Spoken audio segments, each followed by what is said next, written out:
Jack Taylor struck an extraordinary 100 off 86 balls before Craig Miles bagged a cheap 5-wicket haul to send Gloucestershire to a remarkable 9-wicket win over Northamptonshire with 2 full days to spare in Cheltenham.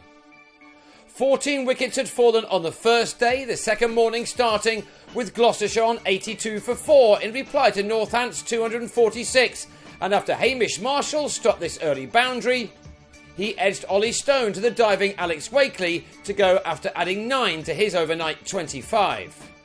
Gloucestershire were falling behind when their captain Ian Cobain was their 6th man to fall with 108 runs on the board, the same combination as before, removing him for 11. When Taylor came to the crease, his side trailed by 140 runs, and it looked as if they were going to concede a sizable first innings lead to the visitors. The hard-hitting 23-year-old had other ideas, however, and he was soon playing his shots, these being the first of many. Taylor has already shown this year that he can bat by smashing 120 off 139 balls against Derbyshire. The first of his 5 sixes in this amazing knock came off Graham White to have the all-rounder quickly into the 30s at better than a runner ball. Benny Howell matching him in the same White over by also clearing the rope, Gloucestershire deciding that their best approach was to hit their way out of trouble. Taylor's 50, just the 4th time he's got that far in 32 first-class innings, came off only 43 balls, that being his 6th 4, to go with his 1 maximum. When he gets it right, as Northamptonshire were finding out, there are not many cleaner hitters of a cricket ball than this young man. He next went after Stone, the pace of the bowler helping a top edge fly into one of the many marquees of this gorgeous cricket ground in the Cotswolds. In 20 overs, Taylor had raced into the 70s, dominating a partnership of 113 with Howell, who moved up to 36, only to become the 3rd man of the day to fall to the Stone-Wakely combination, a wicket which left the Gloucesters on 221 for 7, 25 runs behind. Taylor didn't let that upset his rhythm, however. He had his side ahead with these 2 sixes off successive balls from Stone. Not everything was coming right out of the meat of his bat, but he kept getting enough wood on his shots to keep sending the ball flying to all parts of this college ground. He'd got to 93 off 83 balls when James Fuller flicked a delivery from Rory Kleinfeldt to White at mid-wicket, he leaving with his side 8 down and just 12 runs to the good. Nervous 90s? Not for Taylor, who now smashed Kleinfeldt through the leg side to move on to 97. And then, next ball, a no ball in fact, he uppercut the South African over the keeper's head. An ideal way to go to 3 figures in an innings which was filled with extraordinary cricket shots. That gave Taylor his 8th 4 to go with his 4 sixes. His 100 had occupied only 86 balls, and a good crowd had loved every 2 hours and 8 minutes of it. And if you can believe it, he now really opened up. What a shot this was off a Stone full bunger, another 6 which brought up Gloucestershire's 300, a total not many would have been expecting at 108 for 6. Next up, Taylor passed that career best made in Derby last month and continued to press on. There have been some remarkable innings in the LV County Championship this year, but this one has to be right up with the best of them. It would be understandable if Northamptonshire, who'd lost Stephen Cook, who'd been hit on the knee while fielding at mid-off, were becoming a little shell-shocked. Last year at this ground, Miles broke his county's best partnership for the 10th wicket, putting on 137 with Liam Norwell against Worcestershire, and it's clear that the number 10 likes batting here. He was helping Taylor see Gloucestershire pull clear of their opponents. A 3-figure stand added here by these 2, Miles making 41 of those to see his side lead by 116 runs.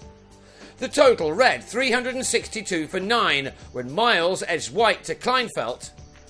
But Taylor still had time to get to his 150 off only 120 balls with his 13th 4 added to his 5 maximums. That wasn't his best shot, of course, but the way he played throughout meant that he certainly deserved a bit of luck.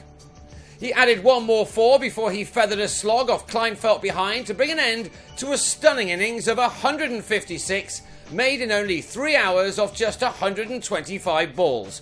Gloucestershire were all out for 372 to lead by 126.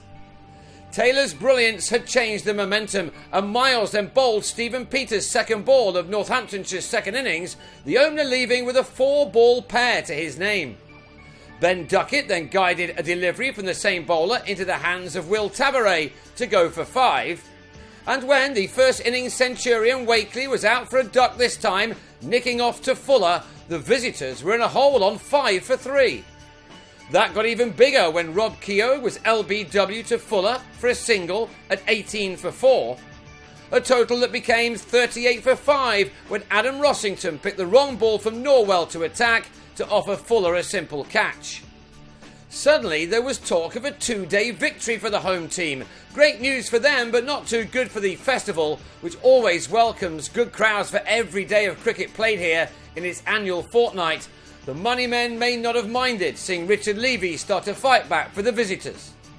He added 39 in quick time with Josh Cobb, who struck this effortless 6 off Howell, before he was LBW to the same bowler for 16 at 77 for 6.